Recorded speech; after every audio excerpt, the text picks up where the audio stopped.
dia, seja muito bem-vindo, seja muito bem-vinda a esse nosso evento. Aguardávamos por ele, não é isso? Meu nome é Adriano Alves, sou professor há 25 anos e já tive aí por aí uns 20 mil alunos, olha só, 20 mil alunos. Trabalho com cursinho preparatório para Enem e vestibulares, presencialmente aqui em Goiânia, onde moro, Goiânia, Goiás. Trabalho também em diversos cursos online, principalmente com português jurídico. Isso aí para o Brasil todo. Tenho alunos aí espalhados por todo o Brasil. E claro, com tanto tempo de experiência, posso dizer que já ajudei muita gente a ser aprovada. Muita gente a passar por vestibulares e concursos. E vou falar uma coisa, com tantos alunos, acaba sendo, de certa forma, fácil. Com tanta experiência, acaba sendo fácil notar o perfil de cada um. E um dos equívocos mais graves é que normalmente a escola, normalmente o professor, passam o mesmo método de estudos para todos. Olha, na verdade, até que o mesmo método de estudos funcione, mas a motivação de cada um é diferente. Cada aluno se motiva de um jeito, cada aluno tem que ser motivado de um jeito diferente. Eu estudei ao longo da minha vida língua portuguesa, fiz faculdade de letras, estudei direito, estudei teologia e estudo há muito tempo a neurociência ligada à aprendizagem. Estudo também os perfis na psicanálise, os perfis de aprendizado, os temperamentos, o enneagrama e tudo isso aplicado para ajudar o meu aluno a ter o melhor resultado possível. É aquela velha história. Alguns estudam de qualquer jeito e até têm um certo resultado, mas um resultado que poderia ser muito melhor se ele usasse a sua própria inclinação de temperamento para estudar.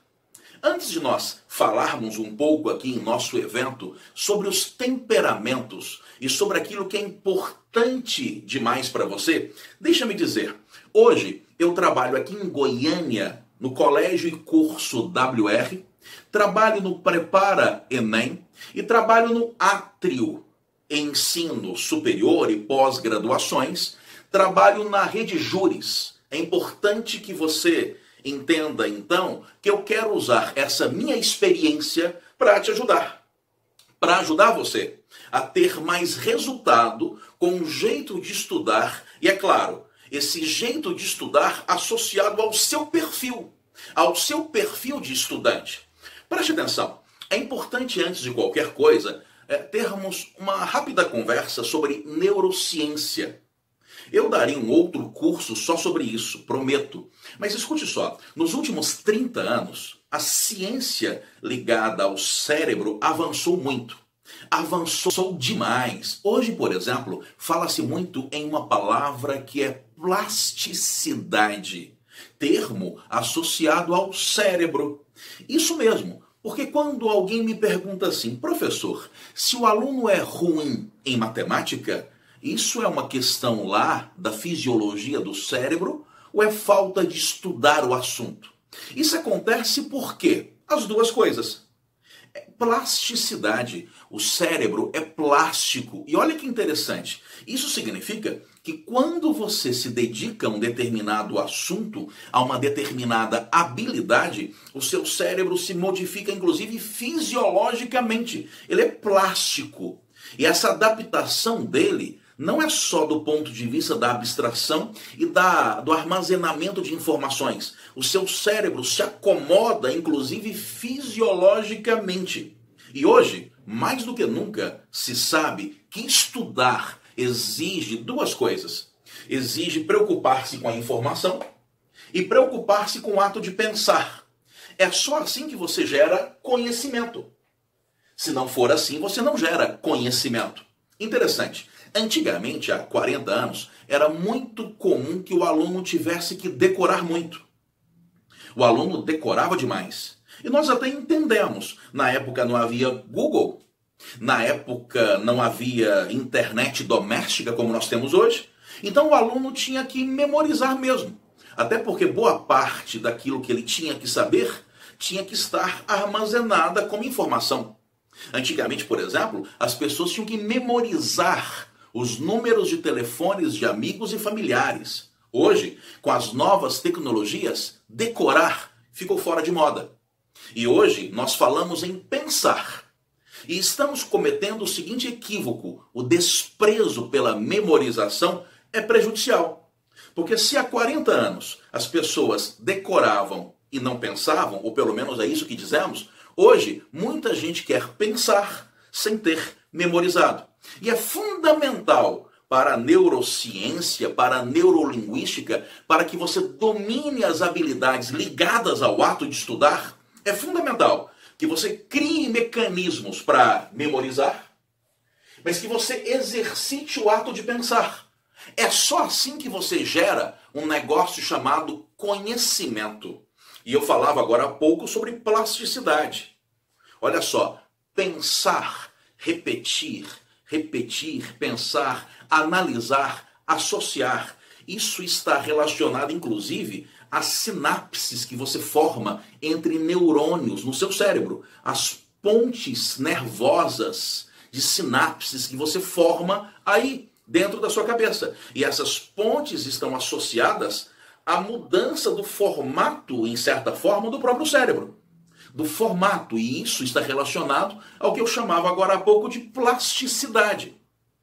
E é por isso, por favor, é por isso que você tem que ter um método de estudos.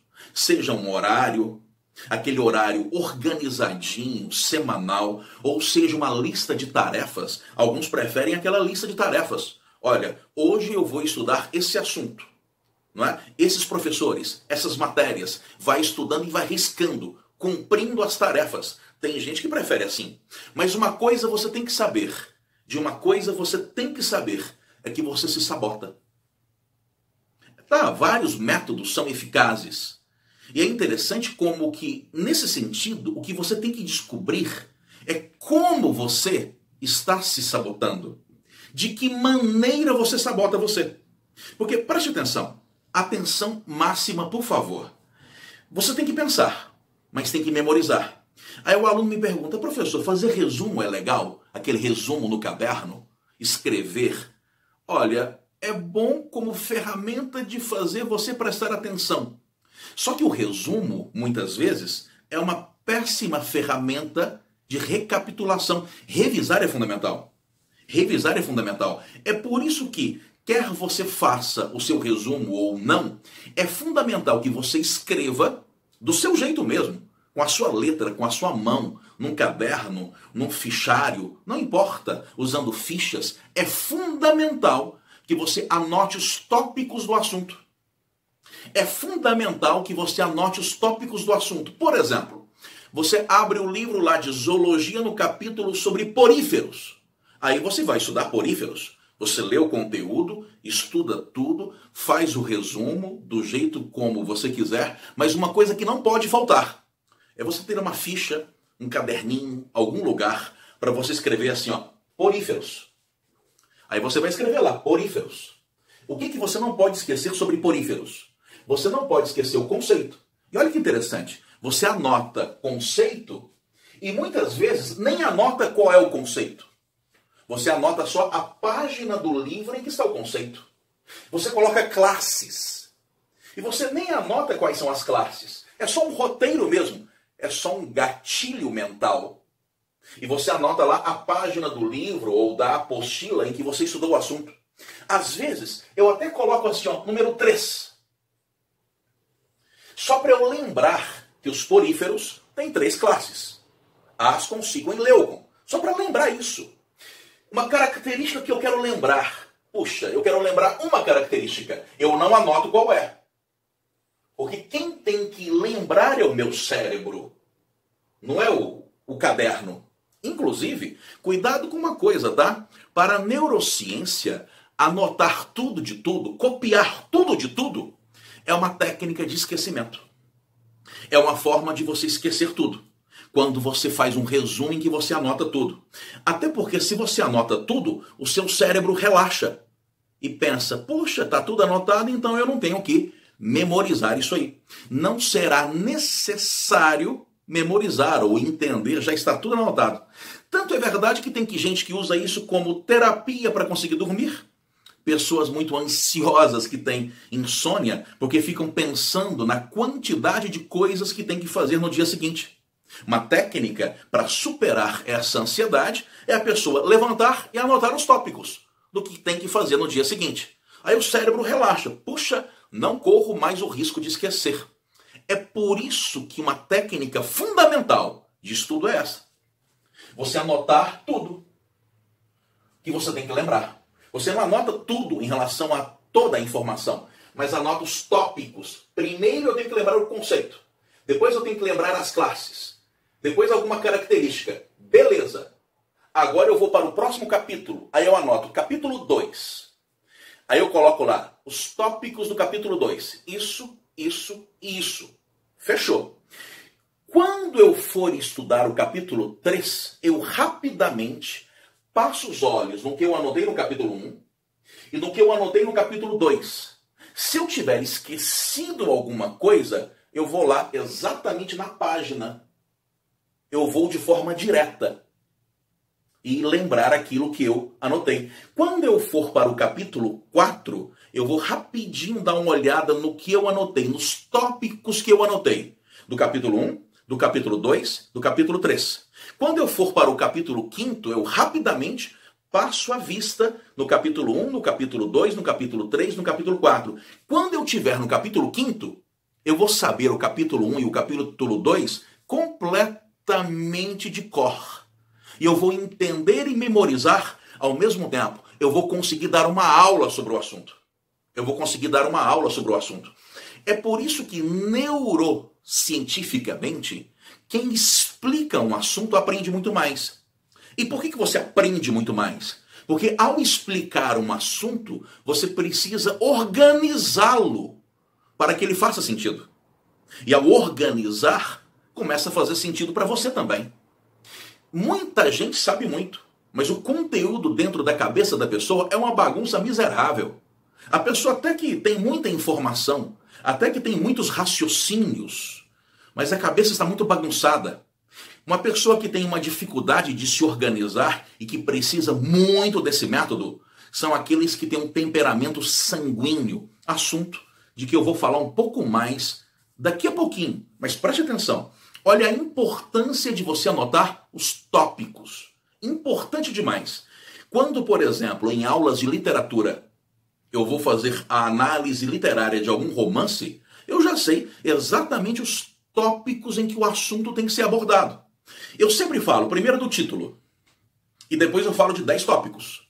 Se eu for analisar Dom Casmurro ou qualquer romance, romântico, realista, não importa, modernista, eu falo do autor, do gênero, do enquadramento estilístico, enredo, narrador, espaço, tempo, personagens, analiso a verossimilhança e as temáticas.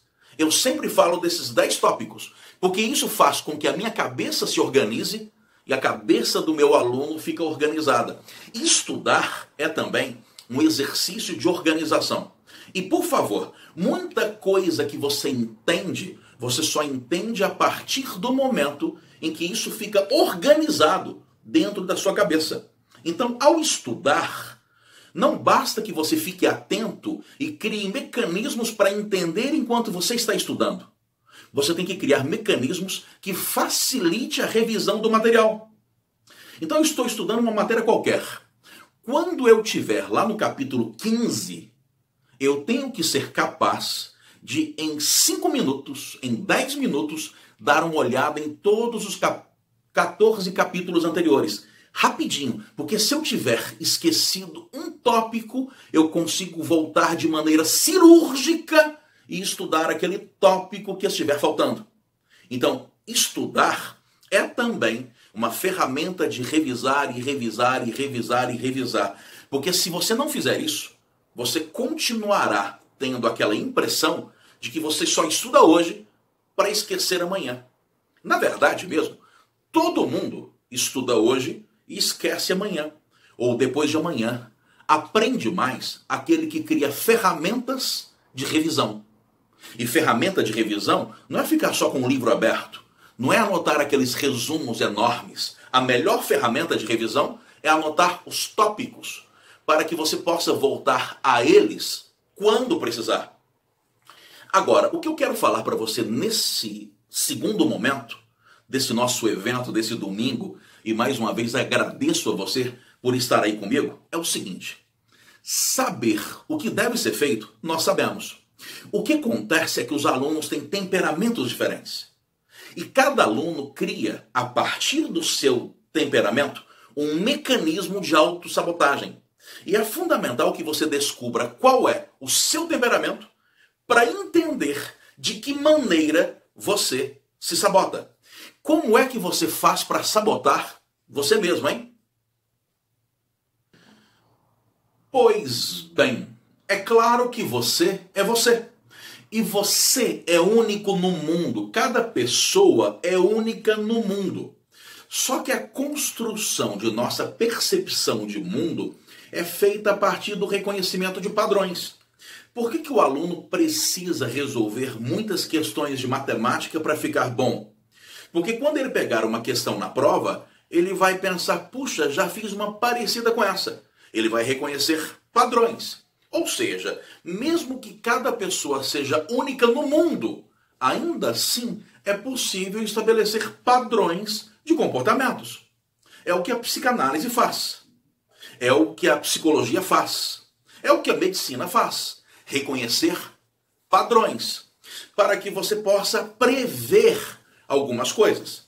E é importante entender em que padrão você se encaixa, porque ao se conhecer um pouco mais, não se conhecer sendo você único, mas você entender, ao entender com que tipo de pessoa você parece, observando esse comportamento, você é capaz de prever algumas autossabotagens. E eu posso usar várias teorias para falar disso. Uma delas, e talvez uma das mais eficazes, é a teoria dos 4 temperamentos, usada desde a Grécia Antiga, usada há muito tempo, e que já encantou filósofos como Kant, psicanalistas como Jung, por exemplo. E é uma ferramenta interessante para você se conhecer um pouco mais, para você entender de que maneira você está se sabotando.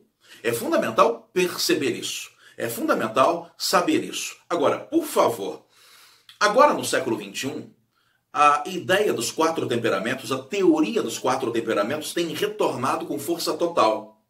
Porque enquanto o século XX foi muito sociológico, ou seja, ao longo do século XX criaram-se muitas teorias de que o ser humano é apenas um produto social, de que o ser humano, de forma determinista, é apenas um resultado da sociedade, o século XXI tem trabalhado a ideia de que ainda que você seja profundamente influenciado pela sociedade, há características que nascem com você e morrem com você. E essas características são chamadas de temperamentos. Numa mesma casa, por exemplo, vários irmãos expostos às mesmas influências sociais, muitas vezes têm temperamentos diferentes. O seu temperamento é o seu tempero. E, sobretudo, para que você possa entender um pouco mais sobre isso, saiba o seguinte: o que você constrói na sua cabeça sobre o mundo não é o que o mundo é. Nós não temos acesso ao mundo como ele é. Nós reelaboramos o mundo dentro de nossas cabeças. Nós reinventamos o mundo. E cada temperamento, cada tipo de pessoa reinventa o mundo dentro de si de um jeito diferente.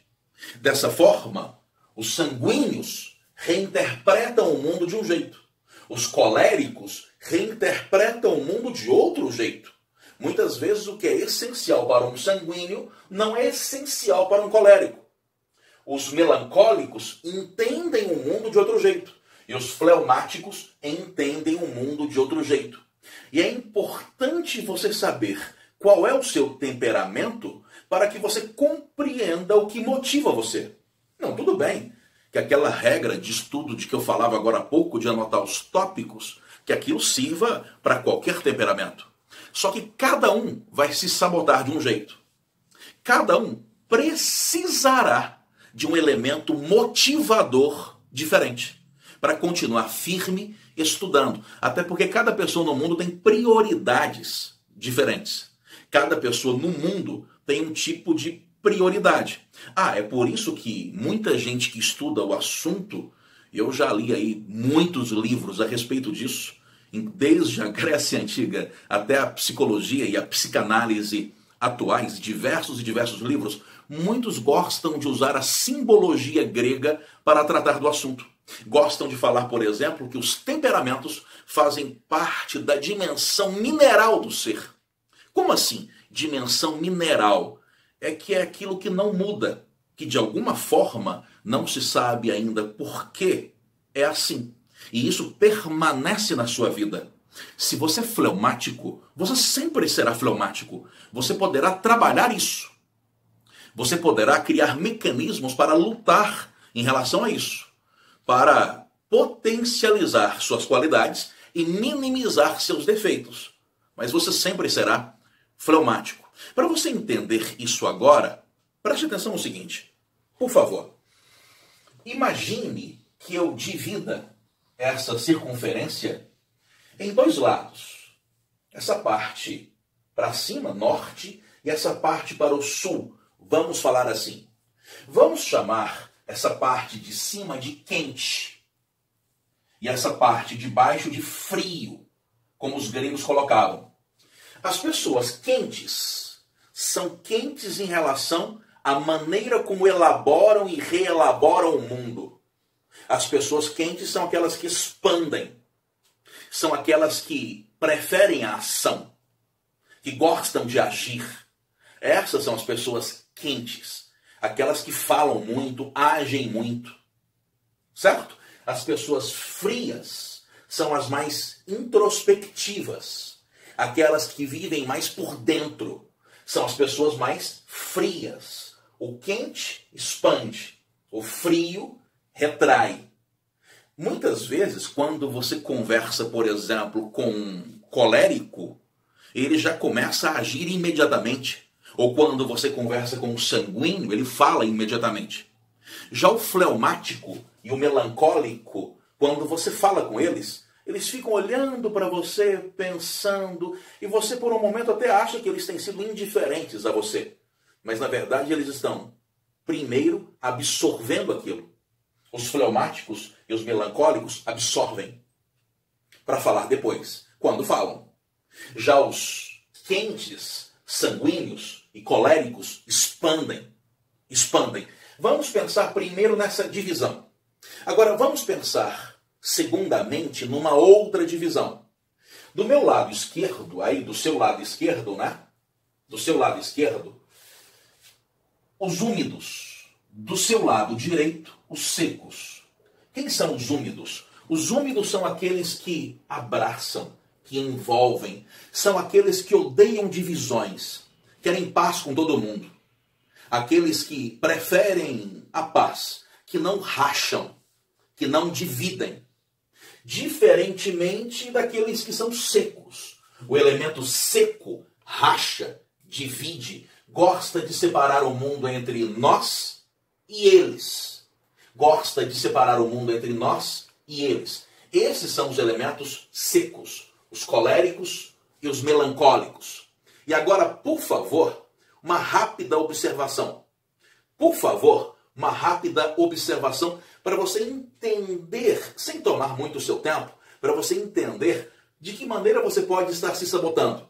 Se você é uma pessoa expansiva, e se você é aquela pessoa que é sempre o centro das atenções, na escola você sempre foi o famosinho, o falador, aquela pessoa que fala muito, é muito provável que você seja expansivo e úmido. Ou seja, é muito possível que você seja sanguíneo. É muito possível que você seja sanguíneo. O sanguíneo é aquele sujeito que todo mundo conhece, falador, conversador. Agora, de que maneira o sanguíneo normalmente se sabota? É que o sanguíneo tem uma péssima memória afetiva. Ele é espontâneo, mas é superficial. Hoje ele está empolgado pra caramba, faz 1000 planos, mas amanhã já esqueceu tudo. O sanguíneo tem que anotar todas as ideias que ele tem.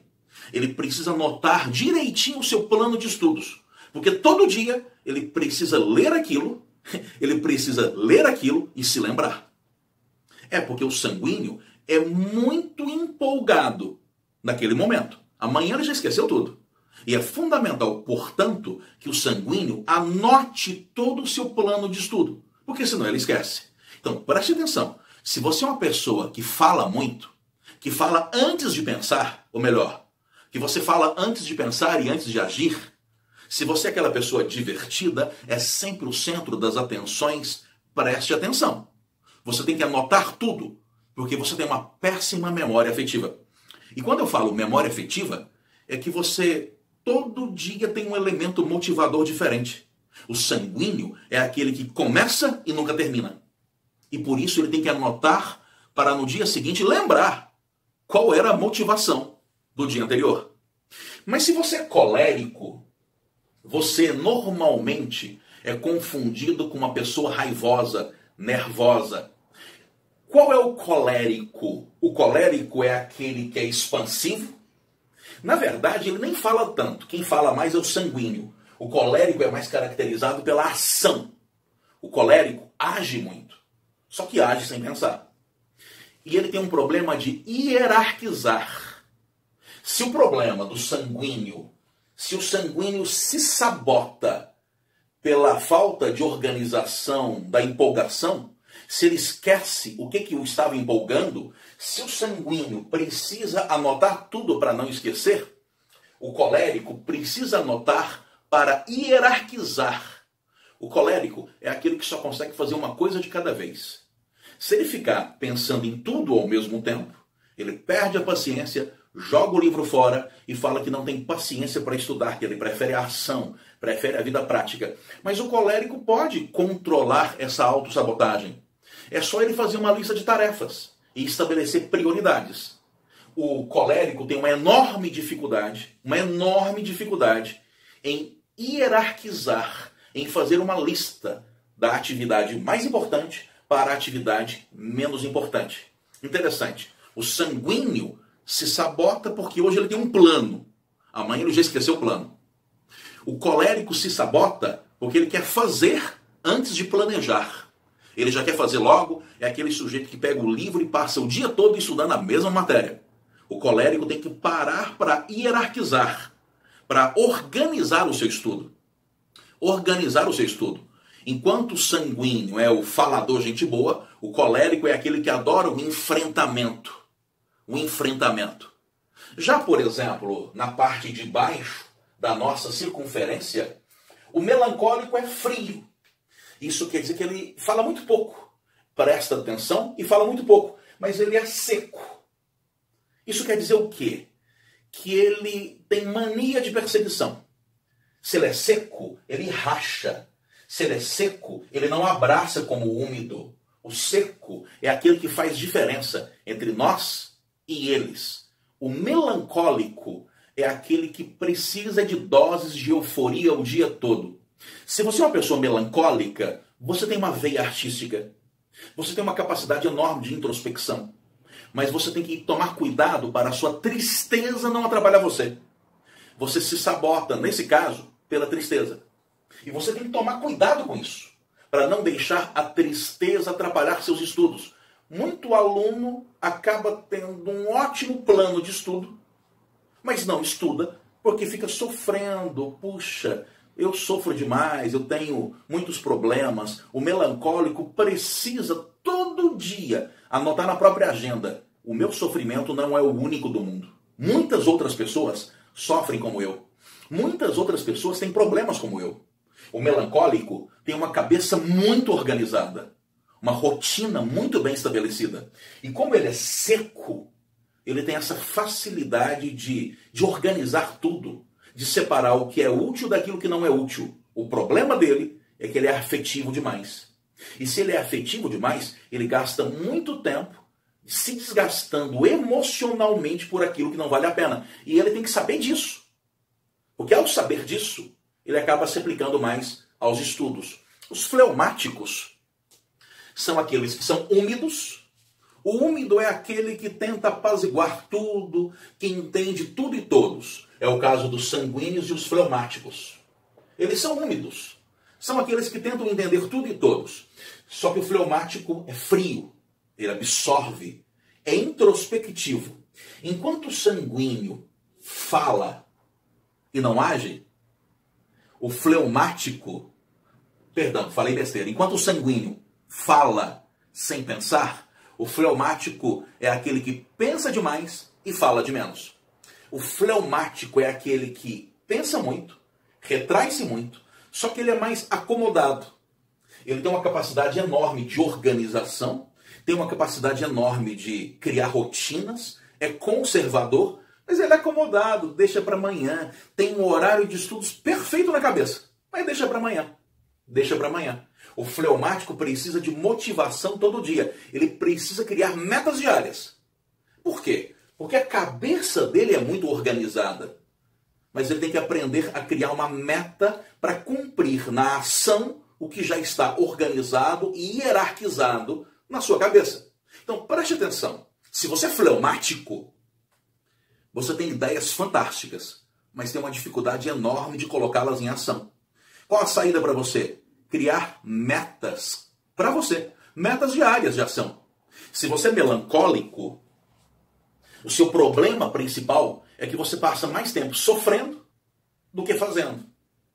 E você tem que criar um pouco essa síndrome do coitadinho. Sério mesmo. Para você conseguir fazer as pazes com as suas metas de estudo. Se você é colérico, você quer fazer tudo ao mesmo tempo e não faz nada. Você precisa parar e pensar e hierarquizar as suas ações. Se você é sanguíneo, você até que tem ideias legais, mas amanhã você já esqueceu. Tanto o sanguíneo quanto o colérico precisam anotar muito. Mas o sanguíneo tem que anotar para não esquecer mesmo, porque amanhã ele já nem lembra o que tinha planejado. O colérico é aquele que precisa hierarquizar. Beleza? Tranquilo? Muita gente me pediu que falasse sobre o assunto, que fizesse esse evento. E eu fui convidado também para criar um curso, com algumas aulas sobre o assunto. Inclusive um curso legal, em que há lá um teste para você saber de forma um pouco mais objetiva e mais profissional qual é o seu temperamento.